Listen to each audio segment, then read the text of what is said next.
En esta tarde voy a contarles esta historia, voy a narrarles, pero antes de ello voy a leer la palabra de Dios en Mateo 10.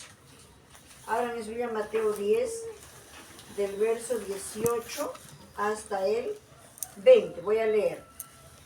Dice así: aún ante gobernadores y reyes seréis llevados por mi causa, para que deis testimonio a ellos y a los gentiles. Y cuando os entreguen, no os preocupéis por cómo o qué hablar, porque en aquella hora os será dado lo que hayáis de hablar. Porque no sois vosotros los que habláis, sino el Espíritu de vuestro Padre que hablará en vosotros. Así dice aquí en Mateo, nos está diciendo el Señor Jesús, de que cuando estemos ante magistrados, ante gobernadores, no tenemos que preocuparnos de qué hablar, sino el Espíritu Santo nos va a iluminar la palabra. Voy a orar para narrar la historia. Bondadoso Padre Celestial, te damos las infinitas gracias, porque tú, Padre amado, nos vas a dar el poder de tu Espíritu Santo y vas a dirigir nuestras palabras cuando estemos en estas ocasiones. Gracias, Padre, en el nombre de Jesús. Amén. Muy bien, nuevamente vamos a contar la historia de un mártir. Realmente, después de que contamos o narramos la historia de Juan Hus o Juan Jos, porque así también se pronuncia, otra estaca iba a levantarse en Constanza. ¿Y quién es este mártir? Este mártir se llamó Jerónimo. Jerónimo era un amigo de Juan Hus desde su niñez. Cuando Juan Hus se fue a Constanza a comparecer ante los romanistas allá al concilio, Jerónimo lo animó a su amigo, le dio ánimo y le dijo que Dios te dé valor, lo animó. Y si tú caes en un peligro, yo volaría para ayudar, para auxiliarte. Le dijo así a su amigo Juan Hus cuando se despidió para ir ya al concilio, allá a Constanza. Entonces Jerónimo fue así, ¿no? Y cuando él escuchó que su amigo Jerónimo estaba pues allí preso, allá en Constanza, entonces él se fue para ayudar a su amigo, a Juan Hus. Y Jerónimo pues dijo, voy a ayudar a mi amigo, pero resulta que cuando él está llegando allá, lo único que él había hecho era exponerse al peligro. Y él dijo, pues no me presentaré, voy a regresar. Entonces él estaba de regreso para su tierra y de pronto en el camino lo apresaron. De ahí lo llevaron nuevamente a Constanza, cargado de cadenas y, como se dice ahí, guardado con soldados que lo cuidaban. Ahí los soldados lo llevaron para Constanza. Y ahí Jerónimo pues estaba a buen tiempo. Mientras tanto ya su amigo ya murió en el fuego, ahí en la hoguera, Juan Hus, y Jerónimo estaba ahí ahora preso. Lo llevaron a una cárcel, dice, a un calabozo horrible, dice, donde era húmedo, que lo afectaba a su salud. Y durante ese tiempo lo tuvieron, dice, a pan y agua. No le daban comida, a pan y agua. Después de unos días lo llevan a Jerónimo ahí a comparecer, ahí a Constanza, en el mismo lugar donde antes había comparecido Juan Jos. Y entonces ahí los romanistas cuando lo vieron, lo único que decían, a la hoguera con este hombre, a la hoguera. Y todo eso, como se dice a él, lo llenó de temor. Y lo regresaron nuevamente al calabozo. Después de unos meses, como era una cárcel tan nauseabunda, tan fría, dice que Jerónimo, su salud física enfermó. Entonces, si lo hubieran dejado ahí, tal vez él hubiera muerto, pero dice que sus enemigos lo trataron con menos severidad. Y luego lo llevaron ahí nuevamente ahí para que compareciera ahí al concilio. Y ahí Jerónimo, cuando le hicieron, ¿no? Si él se retractaba de los escritos, de todo lo que él había estado enseñando, tal así como su amigo, y Jerónimo dice que por temor a la muerte y por su salud, porque ya estaba debilitada, él consintió, ¿no?, en hacer la paz con Roma, en retractarse de todos de todo lo que sus buenos amigos, Juan Hus Wifle, que murió un siglo antes, entonces él como que aceptó. Y entonces los romanistas, bueno, ya aceptó, ellos estaban como si un poco contentos, ¿no? Pero él regresa nuevamente, regresa a su calabozo y ahí lo tuvieron encerrado. Más o menos lo tuvieron aproximadamente 340 días, un año. Lo tuvieron ahí en el calabozo, dice, en una postura muy difícil. Ni siquiera así para estar sentado, ¿no? Ahí sentado, sino cómo será por sus brazos, sus piernas, ¿no? Dice allí en una postura muy difícil. Y luego dice que como él se había retractado, él dice que estando ahí en su calabozo al acostarse, el sentimiento de remordimiento y de culpa no lo dejaba tranquilo, porque él comparó la valentía de su amigo Juan Hus.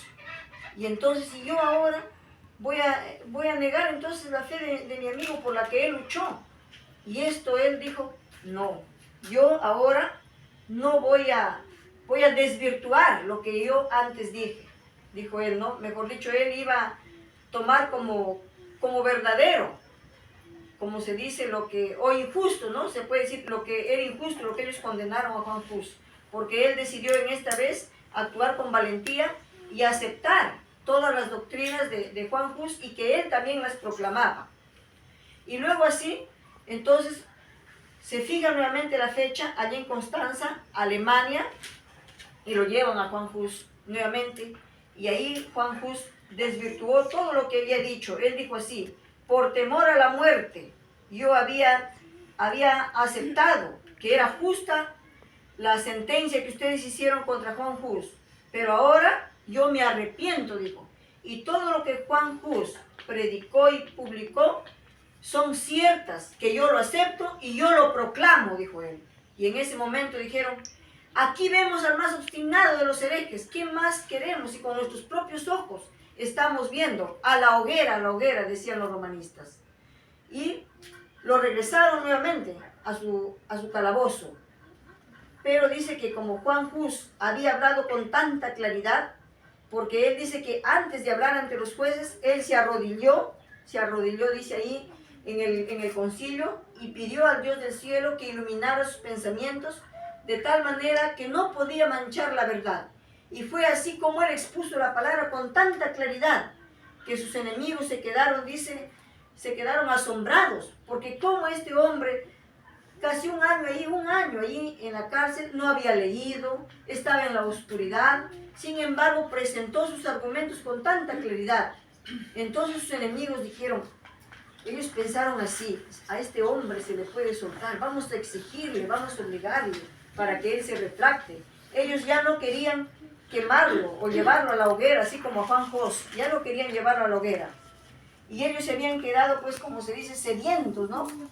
Con la sangre del mártir, ¿no? Y ya que cuando quemaron a Juan Hus, hubo muchas calamidades ahí en en Constanza, Alemania. Entonces dijeron, ahora vamos a hacer lo posible, vamos a obligarlo, si fuese posible, a que se retractara. Y entonces regresan nuevamente al calabozo, y cuando lo traen por la tercera vez, pero ya para esto Jerónimo, él ahí meditando, él dijo que en esta vez él iba, como se dice, no iba a aceptar esa retractación anterior. Lo trajeron nuevamente y le dijo así a los jueces, se dirigió públicamente hacia los jueces, así a voz en cuello, le dijo, ustedes han condenado a Juan Hus sus doctrinas, no porque condenara las doctrinas de la iglesia, sino porque ha condenado todos los vicios, lo que el clero hace. Por eso ustedes lo condenaron, le dijo. Yo también eso lo acepto y ahora lo proclamo. En ese preciso momento, los romanistas dijeron que ya lo vieron que él estaba muy seguro y que realmente la hoguera para él estaba seguro.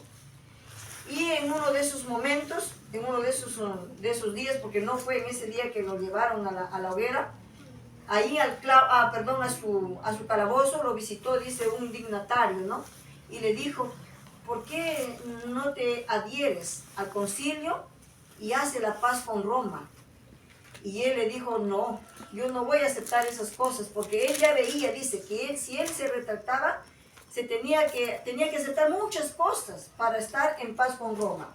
Y aceptar esas cosas y estar en paz con Roma era pues llegar a la completa apostasía. O sea, toda su fe que hasta este momento había tenido era sepultarlo, y como se dice, la verdad no hubiera quedado manchada, la verdad.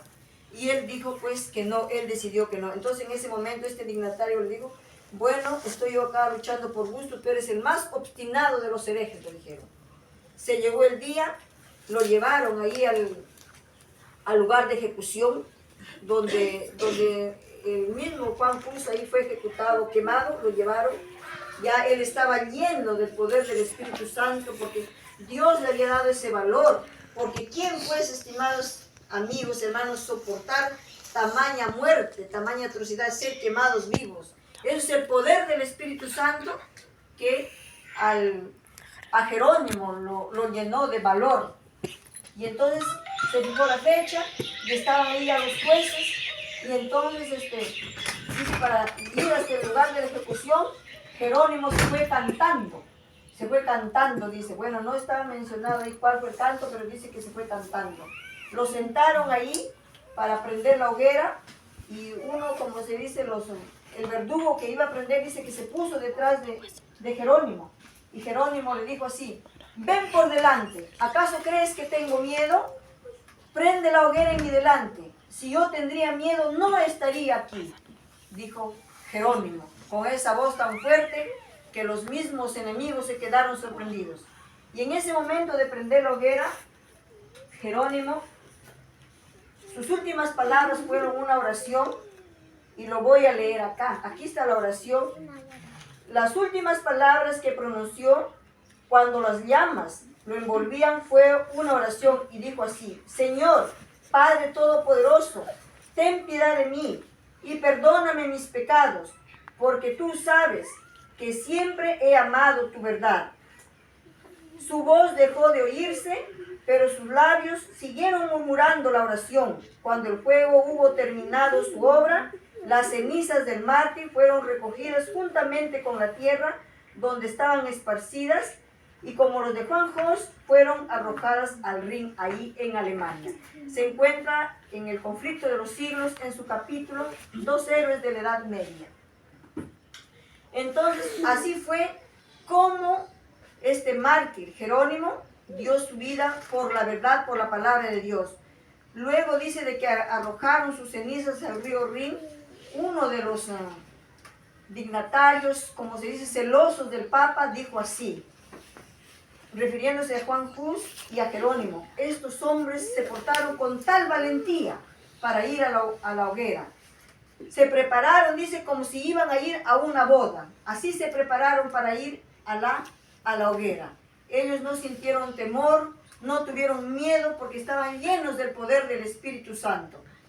Estos hombres, tanto Juan Hus como Jerónimo, nos deja pues a nosotros un gran legado hasta este siglo que ya estamos, porque esto ha ocurrido en el año 1415, porque fue en ese mismo año. Acá no menciona la edad de Jerónimo, pero dice que ellos fueron amigos desde la niñez. Entonces su edad oscilaba por ahí, pues, ¿no? 46, 48 años, por ahí habrán tenido. De tal manera que nosotros ahora nos dejan un gran legado, esa seguridad, esa firmeza, esa lealtad, capaz de afrontar la muerte. ¿Ante qué? Ante la palabra de Dios, para no negar nuestra fe. Que Dios nos bendiga, como se dice, y nos dé el poder del Espíritu cuando nosotros en algún momento podamos estar en algunas de estas circunstancias. Porque según como estamos nosotros leyendo, sabemos que habrá dos angustias: la angustia previa y la angustia total como tal. Dice que en la angustia previa habrá mártires, va a haber mártires. En la angustia terrible y total, ahí ya no habrá mártires, pero en la angustia previa sí habrá mártires. Pero nosotros recordaremos la valentía de estos hombres que dieron su vida por la palabra de Dios. Gracias por escuchar esta historia. Como siempre hacemos la recomendación, los que lo escuchamos, lo vemos por YouTube, sería bueno, como se dice, compartirlo para que vean cómo hubo hombres tan valerosos que defendieron la verdad con su propia vida. Bien, gracias.